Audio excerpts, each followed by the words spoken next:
1952년 7월 19일 워싱턴 DC 1차 UFO 사건. 워싱턴 DC는 철저한 계획 아래 건설된 미국의 행정 수도이다. 따라서 백악관은 이 도시에 위치한다. 만일 어떤 미확인 비행체가 워싱턴 DC를 침공한다면 이는 미국 안보에서 매우 중요한 사태가 벌어졌다는 것을 의미한다. 그런데 1952년 여름 그런 일이 정말로 현실로 나타났다. 그것도 두 차례에 걸쳐서. 1952년 7월 19일 늦은 밤 워싱턴 국립공항의 항공관제 요원 에드 뉴젠트는 레이더 스크린상에 7개의 보랏빛 표적들이 나타난 것을 봤다. 비행기일 수는 없었다. 당시 그 위치에 그 어떤 비행기도 있어서는 안 됐기 때문이다. 그는 그의 상관이자 국립항공관제탑 책임자인 해리 반즈에게 이 사실을 보고했다. 같은 시각 유리로 둘러싸인 관제탑 맨 위층에서 근무하던 조 제코도 그의 레이더 스크린에서 깜빡거리는 이상한 표적을 봤다. 그것은 새도 비행기도 아니었다. 도대체 그것은 무엇일까? 그는 창 바깥쪽을 내다봤고 하늘에 떠있는 밝은 광채를 내는 물체를 목격했다. 그는 옆자리에 앉아있는 동료 하워드 코클린에게 이 사실을 알려 그도 목격에 동참하도록 했다.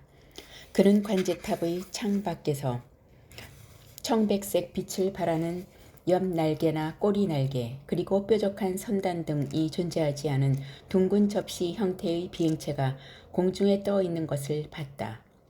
그러는 동안 그 불빛은 엄청난 속도로 그들 시야에서 사라졌다. 워싱턴 국립공항 상공의 이상한 불빛은 그 시각에 근처를 지나던 비행기 승무원들도 목격했다. 그 불빛은 불규칙적으로 움직였다. 이 물체들은 감속과 가속을 반복하다가 급정지해 멈추더니 감쪽같이 시야에서 사라져 버렸다. 이 목격 내용은 레이더에서 감지되는 것과 맞아 떨어졌다. 워싱턴 국립공항 항공관제탑 책임자인 해리 반즈는 인근의 앤드류 공항 기지와 볼링 공군 기지 레이더 책임자들에게 연락했고 그들도 비슷한 표적들을 동원한 위치에서 포착했다는 것을 확인했다. 또 인근을 비행 중이던 캐피털 에어 항공사 소속 전세기 807편의 조종사 KG 피어먼에게 확인한 결과 그는 마치 유성처럼 빠르게 날아가는 6개의 불빛을 목격했다고 응답했다. 피어먼은 당시 17년 조종 경력의 베테랑 조종사였다. F-94 요격기 편대 출격. 레이더 총책임자 헨리 반즈는 항공방위사령부의 요격기의 긴급 출동을 요청했다. 앤드류 공군 기지의 그 미확인 비행체들에게 가장 가까운 곳에 위치하고 있었지만 당시 활주로 수리 중이었기 때문에 뉴캐슬 공군 기지에서 F-94 제트기 2대가 출격했다. 이들은 워싱턴 DC 상공에 접근해 항공운행관제센터의 유도를 받아 목표 물체에 접근했다. 하지만 그곳에 도착할 즈음 표적들은 레이더상에서 감쪽같이 사라졌으며 조종사들은 그곳에서 아무것도 보지 못했다. 이때 지상의 목격자들은 이상한 불빛이 불규칙적으로 운행하는 것을 목격했으며 몇몇 불빛은 백악관 상공에서 춤을 췄다. 이날 워싱턴 국립공항의 레이더에는 밤새도록 UFO가 포착됐다. 어느 때는 공항에 설치된 3대의 레이더뿐만 아니라 메릴랜드주 앤드루스 공군기지에서도 워싱턴 근처 상공의 UFO를 탐지했다. 뉴욕타임즈의 1952년 7월 21일 보도. 이 사건이 일어난 직후 1952년 7월 21일자 뉴욕타임스는 공군의 발표를 근거로 워싱턴 근처에서 조종사들과 레이더에 동시 포착된 비행 물체들, 미 공군이 천천히 움직이지만 위아래로 날뛰는 비행 접시로 보이는 뭔가에 대한 보고서들을 공개하다 라는 제목의 기사를 내보냈다. 이 기사는 미 공군이 미국의 수도 영공의 새로운 형태의 비행 접시인 미확인 공중 물체들의 기괴한 방문에 대한 보고들을 받았다고 발표했다고 전했다. 그리고 지금까지 보고된 바에 따르면 최초로 그 물체들이 레이더에 포착됐다. 라고 하면서 그것이 단지 빛이 아니라 어떤 실체성이 있는 존재라는 것을 가리키고 있다고 쓰고 있다. 뉴욕타임스가 이날 보도에서 워싱턴 DC 상공에서 처음으로 레이더에 UFO가 포착됐다고 보도한 것은 미 공군이 최초로 언론에 UFO의 레이더 포착 사실을 밝혔기 때문이다. 이미 1947년부터 레이더에 UFO가 포착되고 있었지만 미 공군은 이런 사실을 철저하게 대중에게 숨겨왔던 것이다. 한 가지 재미있는 사실은 당시 미 공군이 요격기 출격을 언론에 숨겼다는 점이다. 뉴욕타임스는 이 기사에서 미 공군의 요격기 출격이 없었고 오퍼레이션 스카이워치라는 지상 목격 프로그램을 통해 목격된 바도 없다고 쓰고 있다. 그러면서 미 공군이 단지 예비 보고서만 받았으며 왜 요격 시도가 없었는지 알지 못한다고 했다고 밝히고 있다. 결국 이 기사가 나가고 며칠도 지나지 않아 요격기 출격이 있었다는 것이 밝혀졌다. 1952년 7월 26일 워싱턴 DC 2차 UFO 사건. UFO들의 출현은 그 다음 주에도 계속됐다. 1952년 7월 26일 밤 9시 8분경 민간항공관리국 소속의 항공로 교통센터의 레이더가 워싱턴 상공에서 4에서 12대의 미확인 비행체를 포착했다. 이 궤 비행체들 중 하나는 무려 초속 3km 이상의 속도를 기록했다. 음속의 9배가 넘는 속도였다. 밤 10시 30분경 워싱턴 항공운행 관제센터 레이더에도 UFO가 탐지됐다. 당시 미 공군의 UFO 전담팀이었던 프로젝트 블루북에서는 레이더 전문가들인 듀이 포넷 소령과 존 홀컴 중위를 국제항공관제탑으로 파견했다. 그들은 관제탑 레이더 스크린상에 12개의 표적이 나타난 것을 확인했다. 여름날 워싱턴 상공에는 기온 역전 현상이 종종 일어났고 이 경우 레이더 신호가 대기층으로부터 반사될 수 있었다. 하지만 두 전문가들은 최소한 표적 몇 개는 견고한 금속체에서 반사되는 신호라고 확신했다. 밤 11시경 공군 사령부의 긴급 명령으로 F-94 제트기 2대가 뉴캐슬 기지에서 출격했다.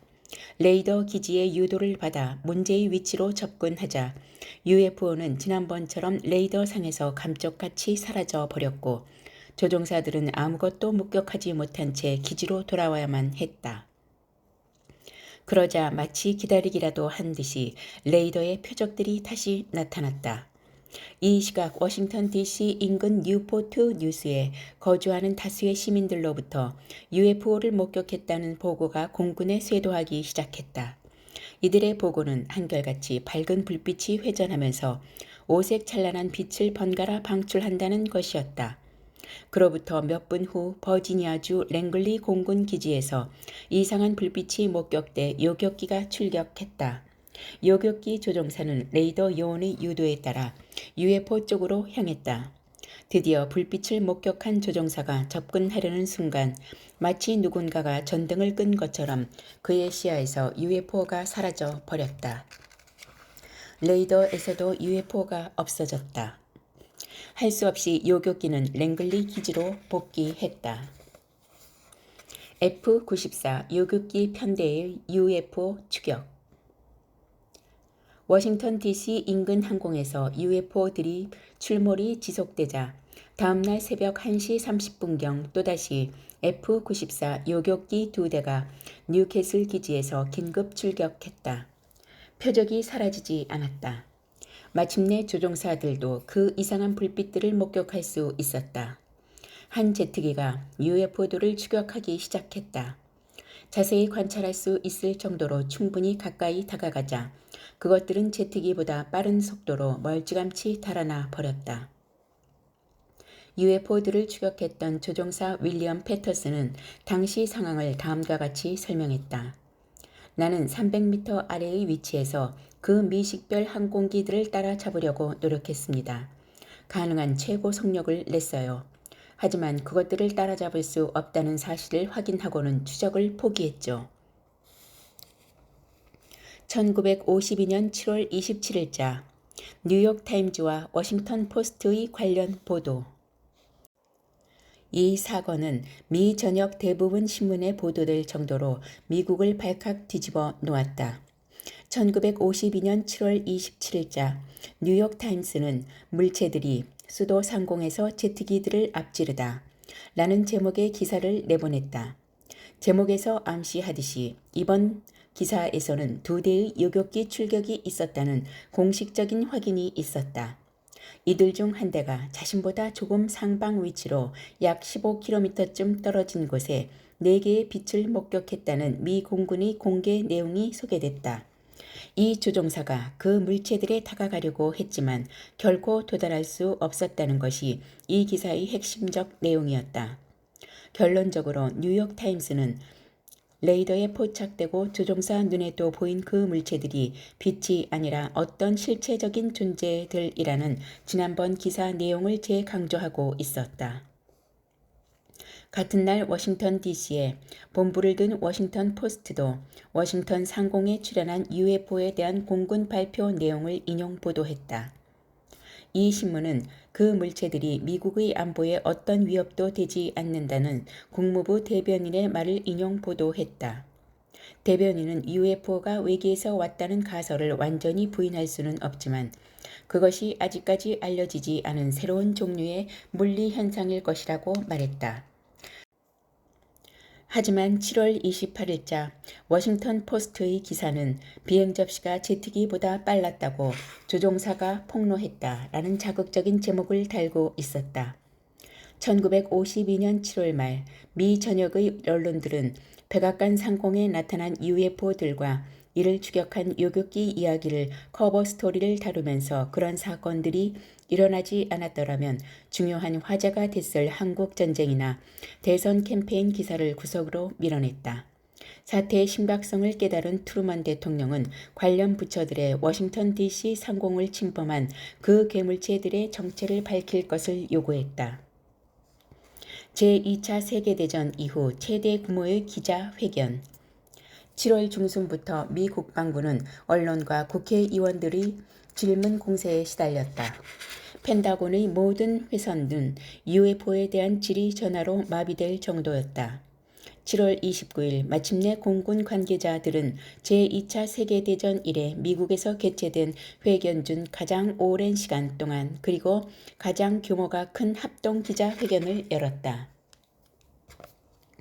기자회견에는 공군정보부장인 존 샘포드 소장, 항공방위사령관 로저 레이미 소장, 항공기술정보센터의 기술분석팀장 도널드 바우어스 대령, 그리고 미 공군 UFO 전담팀 프로젝트 블루북 책임자 에드워드 루펠트 대위가 참석했으며 그 밖에 몇몇 민간인 기술자와 레이더 전문가들이 동석했다. 이 기자회견은 미 전역에서 모인 매우 명석한 기자들을 상대로 해야 하는 어려운 임무였다. 도대체 어떤 설명을 내놓아야 이들의 날카로운 질문을 충족시킬 수 있을까? 샘포드와 그의 참모들은 많은 고민을 했고 논의를 거듭했다. 엄청난 속도와 비행 능력을 보이며 레이더에도 포착되는 이런 실체가 분명해 보이는 물체들을 뭐라고 설명해야 할까? 이런 특별한 비행체에 대해서는 매우 특별한 답이 주어져야만 했다. 빠져나갈 구멍은 하나뿐이었다. 저명한 하버드 대학 천문학과 교수의 기온 역전 이론이 바로 그것이었다. 샘 보드 장군은 기자회견장에서 워싱턴 상공에 나타난 괴 비행체들이 다름 아닌 기온 역전 현상에서 비롯된 것이라고 해명했다. 따라서 그는 어떤 종류의 UFO도 국가 안보에 위협이 되지 않는다고 강조했다. 기자회견 후 뉴욕타임스의 반응. 이 기자회견은 여론을 진정시키는 데 도움이 됐다. 공군이 비행 접시를 단지 자연현상일 뿐이라고 해명하다. 라는 제목으로 쓰인 7월 29일자 뉴욕타임스는 지난 6년간 모은 수천 건의 사례를 종합해 볼 때 비행 접시가 특별히 그 무엇이 아니라는 샘포드의 주장을 긍정적인 어조로 소개했다. 이 신문은 레이더의 성능이 충분하지 못해 세대나 장식용 반짝이 종이 리본들, 셀로판지, 그리고 심지어 비를 구분하지 못한다고 지적했다. 이에 덧붙여 앞으로의 UFO 연구 목적은 아직 알려지지 않은 천문 기상 현상에 대한 보다 많은 지식을 얻기 위한 것이라는 샘 포드 장군의 견해를 소개했다. 샘 포드 장군이 워싱턴 상공 UFO에 대해 설명한 내용의 핵심은 기온 역전 현상이었지만 뉴욕타임스는 당시 전문가들에게조차 생소한 이런 용어를 사용하지 않고 단지 반사 정도의 표현만을 사용했고 이보다 대중들이 이해하기 쉬운 다른 원인들을 주로 열거했다. 그렇다면 매스컴이 1952년 워싱턴 DC UFO 소동에 대한 미 국방부 해명에 모두 뉴욕타임즈처럼 긍정적이었을까? 그렇지는 않았다. 그 이후에도 언론의 관심은 줄어들지 않았으며 1952년 하반기 동안 미국의 148개 신문사에서 1만 6천여 번이나 UFO 기사를 다뤘다. 1952년 7월 워싱턴 DC UFO 소동의 의문점. 워싱턴 상공의 UFO에 대한 샘 포드의 설명이 과연 적절한 것이었을까? 그해 여름 워싱턴에서 수차례 기온 역정이 일어난 것은 사실이다. 하지만 진짜 타깃과 혼동될 만큼 레이더 반향을 일으킬 정도의 기원 역전은 새벽녘 정도가 돼서도 일어나지 않았다. 7월 26일 밤 항공로 교통센터 레이더에 최초로 UFO들이 포착된 시각인 9시 8분경에는 기온 역전이 일어날 가능성이 사실상 제로였다.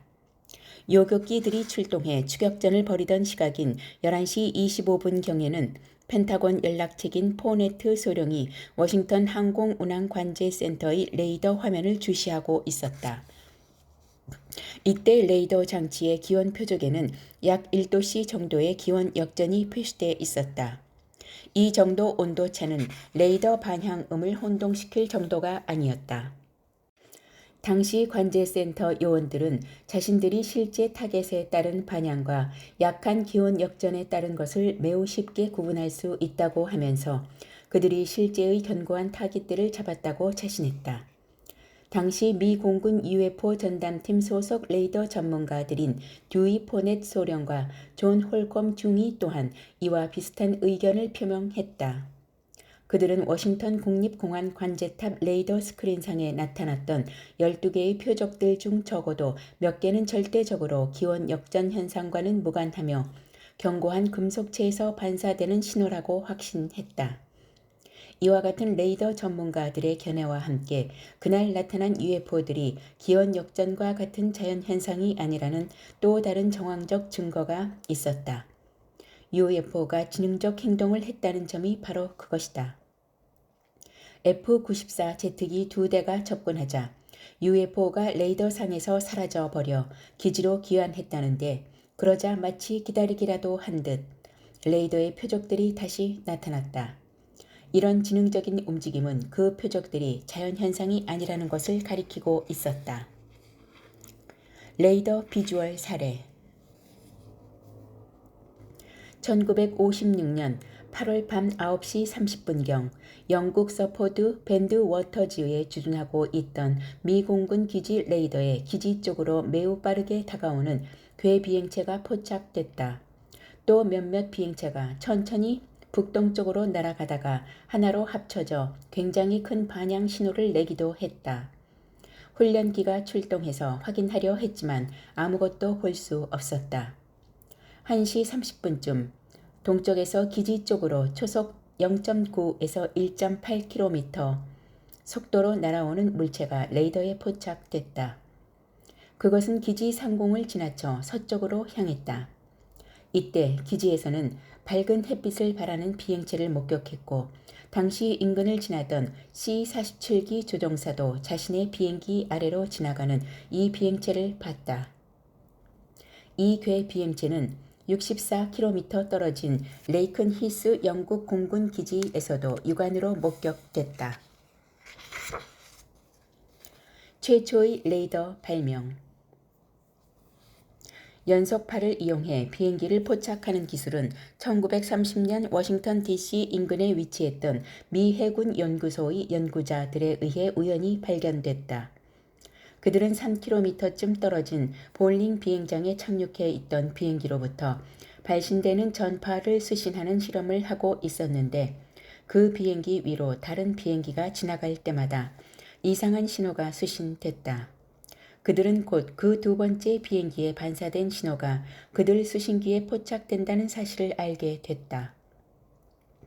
이런 사실을 확인한 그들은 1932년에 80km 떨어진 비행기를 반사파로 인식하는 데 성공했다.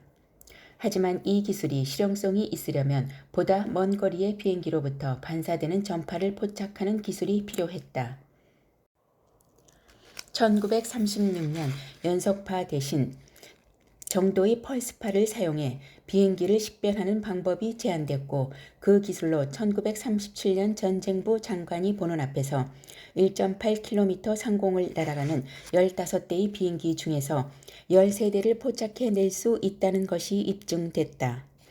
1939년에 이르러서는 구동되는 레이더 시스템인 SCR-270의 실전 배치가 결정됐다. 당시 미 육군에서 이것을 무선 위치 추적 발견 장치라고 불렀지만 1942년 미 해군에서 이를 무선 탐지 및 거리 측정이라고 부르기 시작했다. 레이더의 실전 활용. 제2차 세계대전 때 미국에서 레이더가 실전에서 중요하게 활용된 예는 없다. 하지만 영국에서는 나치 독일의 공습을 막아내는 데 중요한 역할을 했다. 펄스파를 이용한 레이더에 대한 아이디어는 영국이 미국보다 1년 앞섰다. 1934년 영국 정부는 히틀러가 무력 4천여 대나 되는 폭격기를 보유한 공국력을 갖추는 것이 멀지 않았다는 첩보를 접했다. 당시 영국은 600여 대의 전투기를 보유하고 있었다. 단기간에 전투기를 만드는 것이 불가능했으므로 영국 정부는 나치 독일 비행기를 격퇴시킬 획기적인 방법을 찾고 있었다.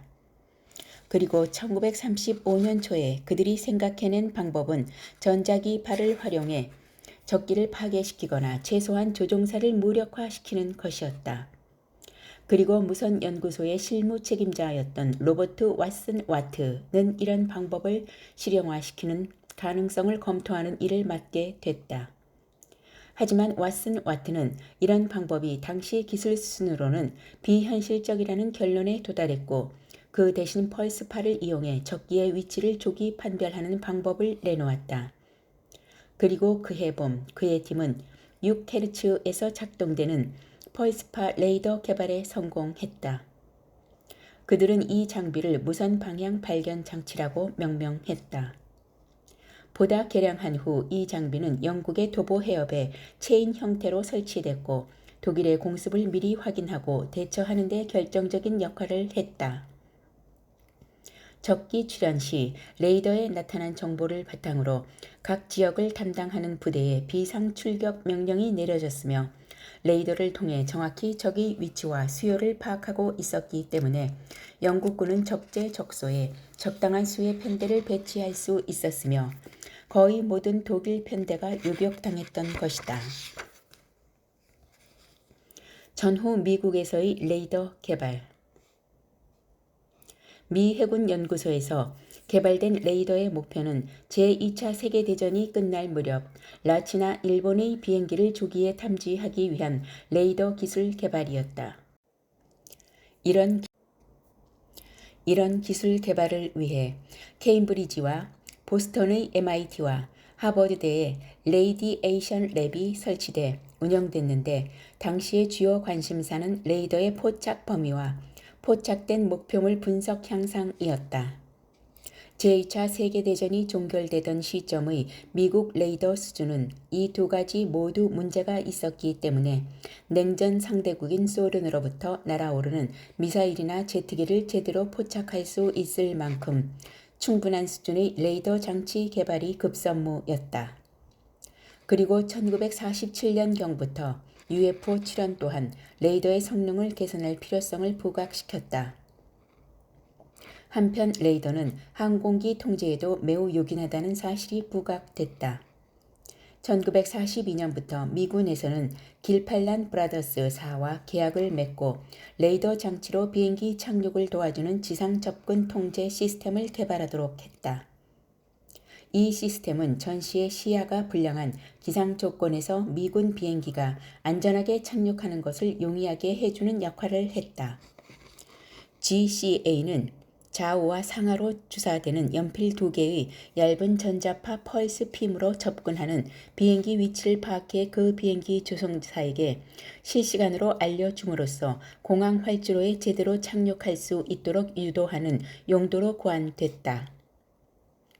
관제소에서는 발사된 9000Hz의 펄스파가 반사돼 오는 신호를 포착해 비행기 조종사에게 착륙 지시를 내렸다. GCA에는 또한 공항 터미널 전체를 주사하는 레이더 장치도 포함되어 있었다. 제2차 세계대전이 끝날 무렵 CGA는 공항으로부터 약 50km 거리에 접근하는 고도 3km 이내의 비행기를 포착할 수 있는 성능을 갖추고 있었다. 1947년부터 워싱턴 국립공항의 GCA의 성능 테스트와 개조가 이루어졌으며 1952년 1월 민간항공관리국에서 비행기 이륙 제어에 레이더를 사용하기 시작했다. 그리고 그해 7월부터 레이더가 비행기 이착륙 통제에 모두 사용되기 시작했다. 그해 7월 워싱턴 DC 상공의 UFO 출현은 마치 누군가가 미국에서 최초로 본격적으로 가동되기 시작한 워싱턴 국립공항의 레이더 장비 성능 테스트를 하려는 것이 아닐까 하는 의구심이 들게 할 정도였다. 레이더 비주얼 사례. 미 공군의 UFO 조사 분석팀이 출범한 것은 1948년부터이다. 이 시기에 미 육군 항공대는 육군에서 독립해 미 공군으로 재탄생했다. 이러한 과도기 상황에서 정리해야 할 많은 산적한 문제가 있었는데 그 중에서도 UFO 문제는 가장 중요한 이슈 중 하나였다. 그래서 코드명 프로젝트 4인을 부여받은 UFO 전문 조사팀이 구성됐는데 비록 이들이 항공 분야 전문가들이기는 했지만 천체 현상과 UFO를 분간해낼 수 있는 전문가의 도움이 필요했다. 그래서 이 분야의 자문역으로 섭외된 사람이 바로 알렌 하이네크였다. 그 당시 오하이오 주립대 천문학과 교수로 콜럼버스에 있는 맥밀린 천문대의 책임자였다. 미 공군 UFO 전담팀이 오하이오주의 라이트 패터슨 공군 기지에 설치돼 있었기 때문에 그가 가장 가까운 곳에서 활동하는 천체 관련 전문가였던 것이다. 하이네크 박사는 초창기의 UFO 문제에 상당히 비판적인 태도를 갖고 있었다. 하지만 1952년부터 코드명이 프로젝트 블루북으로 바뀐 미 공군 UFO 전담팀이 해체되던 1969년경 그의 태도는 크게 달라져 있었다. 그는 1972년에 UFO 체험이라는 책을 썼는데 이 책에서 그는 비교적 원거리에서 목격된 UFO 현상을 야간 불빛, 주간 원반체, 그리고 레이더 비주얼 사례로 대별해서 기술했다. 이 중에서 야간 불빛 사례를 UFO로 판정하기 가장 힘들고 레이더 비주얼 사례는 가장 확실한 UFO라고 볼 수 있다고 규정했다. 따라서 하이네크 박사의 기준으로 보면 1952년 워싱턴 DC 상공의 UFO 사례는 매우 중요한 것이었다. 하지만 하이네크 박사와 함께 미 공군 UFO 자문을 맡았던 하버드 대학 천문학과 도널드 맨젤 교수는 그렇게 생각하고 있지 않았다. 레이더에 포착되는 UFO를 설명하는 도널드 맨젤의 기원 역전층 이론. 워싱턴 DC UFO 사건이 터지기 한 달 전 하버드 대학 천문학과 교수로 당시 미 공군 UFO 조사팀의 자문을 맡고 있던 도널드 맨젤 박사는 타임과 인터뷰를 했다. 그는 UFO의 주요 특성이 자유자재로 지그재그식 고속 운행을 하면서도 소리가 나지 않는다는 점이라고 지적했다. 그는 또한 목격자들이 봤다고 주장하는 중요한 UFO 사례는 단지 불빛의 오인의 다름 아니라고 말했다. 그는 대기 중에서 초속 수 킬로미터에서 움직이면서 대기 마찰로 녹지 않고 소리도 내지 않는 그런 비행체는 존재할 수 없다고 단언했다. 또 그런 비행체 안에 누군가가 탑승하고 있다면 높은 가속도로 인해 직사할 것이라고 지적했다. 이런 모든 특성을 만족시키는 것은 물질로 이루어지지 않는 그 어떤 것이라고 가정하면 매우 간단히 설명될 수 있다고 하면서 야간에 목격되는 UFO는 모두 불빛이라고 주장했다. 그렇다면 레이더에 포착되는 UFO는 도대체 어떻게 설명할 것인가? 레이더 장비는 견고한 물질로 이뤄진 비행체를 탐지하기 위해 개발됐다. 따라서 UFO가 레이더에 포착된 많은 사례는 그것이 견고한 물질로 이루어졌다는 것을 의미하지 않는가. 맨젤은 타임과의 인터뷰를 마친 후 일주일 후에 룩이라는 대중지와의 한 인터뷰에서 이 문제를 언급했다. 이 인터뷰에서 그는 레이더에 포착되는 모든 물체가 반드시 견고한 것은 아니라고 지적했다. 그는 이를 보여주기 위해 유리 실린더에 벤젠을 반쯤 채우고 그 위에 아세톤을 부었다. 아세톤은 벤젠보다 훨씬 가볍기 때문에 두 액체는 섞이지 않고 두 물질 사이에는 경계면이 형성된다. 맨젤은 이 실린더에 빛을 비춰 경계면에서 빛이 아래쪽으로 꺾이는 것을 대담하게 보여줬다.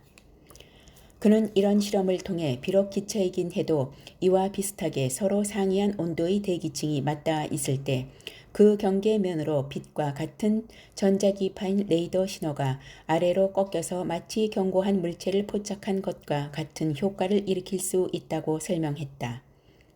즉 견고한 물질로 이뤄진 UFO란 존재하지 않으며 레이더에 포착되는 UFO는 기원 역전층에 반사된 신호에 불과하다는 것이다. 그렇다면 이런 기원 역전층은 언제 어디서 주로 발생하는가?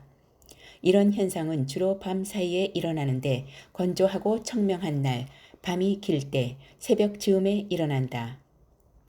이런 조건을 만족하는 곳은 바로 사막지대이다. 도널드 맨젤 교수는 이처럼 레이더에 포착되는 UFO는 모두 기원 역전층에 기인한다고 말했다. 그는 UFO가 레이더에 포착되는 많은 지역이 야간 사막지대에서인 이유가 바로 여기에 있다고 주장했다. 그는 또한 레이더 반향음이 불규칙하고 빠르게 움직이는 것처럼 보이는 것은 이런 기원 역전층의 교란으로 설명이 가능하다고 결론 지었다. 도널드 맨젤은 자신이 여러 언론 매체와 인터뷰했던 내용을 보강해서 비행 접시들이라는 책을 냈다. 핵시설과 UFO 출현. 기원 역전층과 관련된 도널드 맨젤 교수의 주장은 어느 정도 설득력이 있었다. 실제로 UFO가 자주 출몰했던 지역 분포를 보면 사막지대가 많았던 것이 사실이었기 때문이다. 하지만 1952년 워싱턴 DC 상공 UFO 출현을 기원 역전층 이론으로 설명하기에는 문제가 있었다. 비록 미군 당국에서 이 이론을 전면에 내세워 당시 UFO 소동을 잠재웠지만 워싱턴 국립공항 관제탑 근무자들 대부분은 앞에서 소개했듯이 이런 설명에 쉽게 수긍할 수 없었다.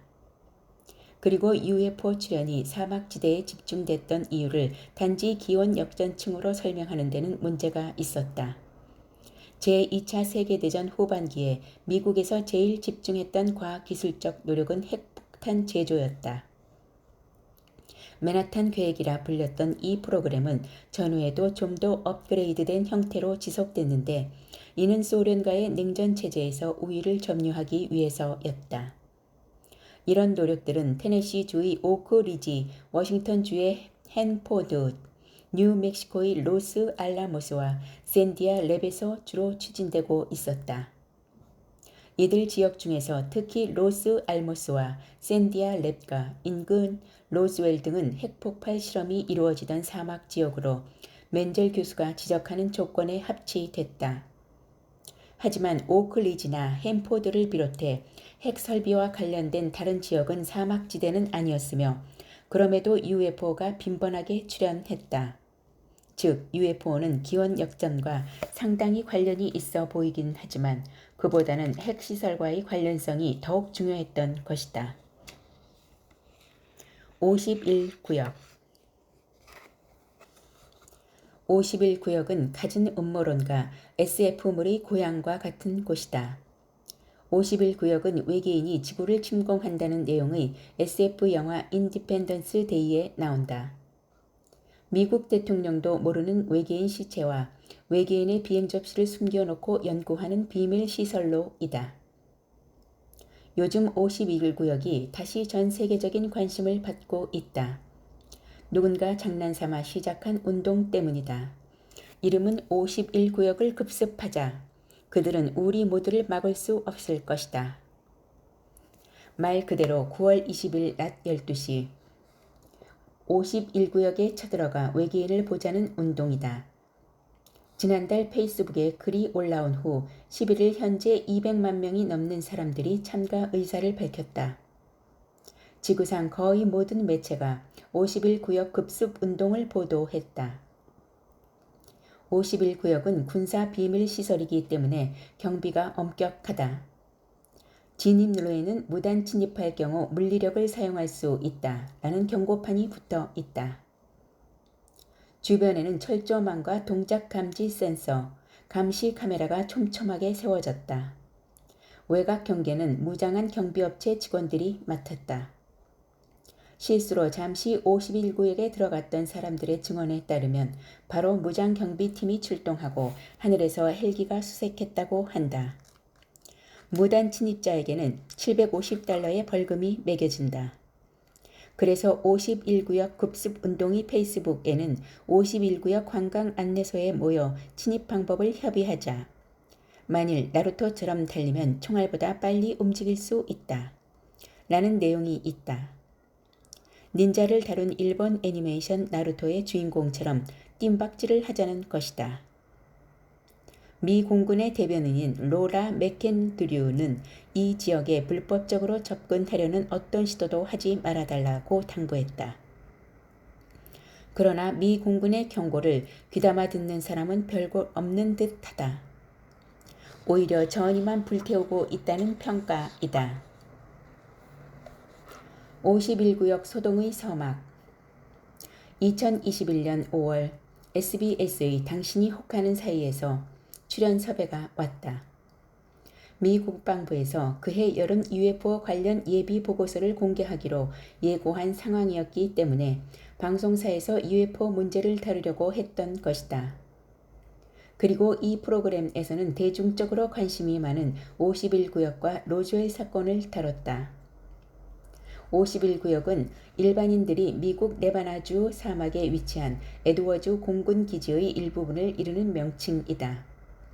미국 국방부가 관리하는 1급 군사 기지로 각종 첨단 무기 체계들을 연구 개발해 에드워즈 공군 기지에서도 다른 곳과 비교를 불허하는 특별한 비밀 실험장이기도 하다. 정식 명칭은 그룹 레이크 공군 기지이다. 일부 음모론자는 미 정부가 51구역에서 외부에 알리지 않고 외계인과 UFO에 관한 정보를 다루고 있다고 믿는다. 이들은 2013년에야 공식적으로 알려진 51구역에서 외계인을 붙잡아 두거나 추락한 UFO를 연구하고 있다고 본다. 원래 이곳은 UFO를 리버스 엔지니어링으로 제작해 실험하고 있다는 식으로 알려졌다. 그곳 인근에서 원반형 비행체들이 비행하는 것이 종종 목격됐기 때문이다. 하지만 이런 것들은 사실 1970년대에 진행된 F-117 등 스텔스기 개발 과정이 외부에 노출된 것이었다. 밥 라자르와 51구역 그런데 이런 목격 사례에 대한 간헐적 보고들이 1989년 한 인물에 의해 본격적인 음모론으로 발전했다. 그는 밥 라자르로 당시 51구역에서 물리학자로 근무했다고 주장하고 나섰다. 그는 한 TV 인터뷰에 나와 그것에 관한 내용을 폭로했다. 심지어 넷플릭스에 그를 다루는 다큐멘터리가 상영되고 있을 정도이다. 여전히 그는 끊임없는 화제를 낳고 있다. 라자르는 그곳에서 UFO를 분해하는 일을 했으며 외계인이 지구에 끼친 영향력을 다루는 내부 문건을 읽었다고 주장했다. 1959년에 출생한 라자르는 캘리포니아 공대와 매사추세츠 공대에서 물리학자 전자공학을 전공한 후 로스앨러모스 연구소에서 근무했다고 알려져 있다. 그 후 라자르는 1982년부터 51구역의 비밀연구소에서 근무했으며 1989년에는 한 텔레비전 프로그램에 출연해 이곳에서 9대의 UFO를 목격했다고 밝혔다.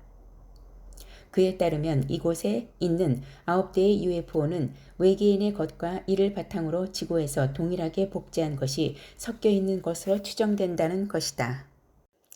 당신이 혹하는 사이. 재점화되는 51구역 음모론. 2021년 5월 5일 밤 9시 SBS TV 당신이 혹하는 사이는 재점화되는 51구역의 음모론 편을 내보냈다. 나는 이 방송의 게스트로 초대돼 51구역과 밥 라자르에 관한 논의에 참여했다. 이 프로그램의 호스트 중 한 명인 변은주 감독은 MIT 졸업생 중 그는 없다.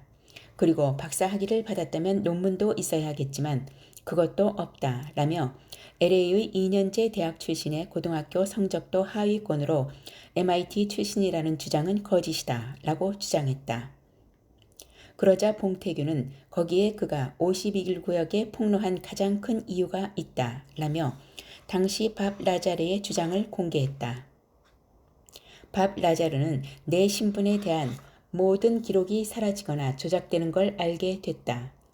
그러다 내 육신도 사라질까봐 방송에 출연하게 됐다.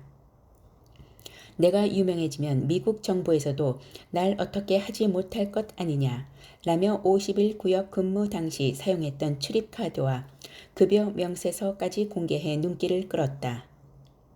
이에 변영주 감독은 밥 라자르의 충격적인 이력을 또 하나 공개했다. 그는 51구역에 대한 폭로 이후 성매매 알선 혐의로 실형 선고를 받기도 했던 것이다. 또한 기록이 사라졌다고 하더라도 친구나 지인은 존재했을 것이라며 그의 이력을 증언할 뒷받침할 지인이나 친구가 전혀 없는 것도 의아한 점이라고 지적했다.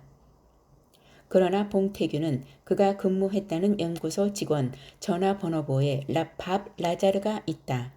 그리고 그가 UFO의 추진력이 된다고 했던 115원소는 그의 폭로 당시에는 존재하지 않았다. 14년이 흐른 뒤 115원소가 발견됐다 라며 그의 폭로에 신빙성이 있다고 주장했다. 존 리어의 음모론. 나는 이런 논의에 끼어들어 CIA 문서를 통해 51구역은 1950년대 냉전시대 첩보기로 유명한 U2기 등의 비밀 훈련 기지에서 다른 전투기의 폭격기의 시험 비행도 이뤄진 곳이라고 설명돼 있다고 했다. 그리고 CIA의 비밀 비행 임무를 수행했던 파일럿 존 리어의 폭탄 선언도 공개했다. 존 리어는 리어 제사의 회장인 빌 리어의 아들로 베트남 전쟁 때 CIA를 위해 화물 비행기를 조종한 경력이 있다. 그는 미국 정부가 지난 40년 동안 인간을 외계인들에 팔았다. 외계 생명체들과 모종의 거래를 했다라며 미국 정부가 UFO를 회수했고 초저온 저장소에 외계인 시체를 보관하고 있다는 주장을 했다. 내가 이런 사례를 소개한 것은 밥 라자르와 같은 주장을 하는 매우 그럴듯한 배경을 가진 이들이 미국에 여럿 있다는 사실을 폭로하기 위해서였다. 밥 라자르를 신봉하는 이들에 대한 일종의 경고의 성격을 띠고 있었다. 리어 제사의 회장 아들로 유복한 집안에서 태어나 상당한 사회적 경력을 쌓은 존 리어와 같은 이도 엉뚱한 주장을 한다. 따라서 설령 밥 라자르가 칼텍이나 MIT를 다녔다고 해도 자신의 존재를 세상에 알리기 위해 얼마든지 음모론을 퍼뜨리는 기행을 저지를 수 있다. 나는 결론적으로 115번 원소에 크게 다른 성질이 있지 않다. 라자르의 주장은 어불성설이다 라고 했다. 라자르가 가장 심혈을 기울여 내세운 주장이 바로 51구역에서 원소기호 115인 물질을 연구해 반중력으로 작동하는 UFO 연료로 사용했다는 것이었기 때문이다.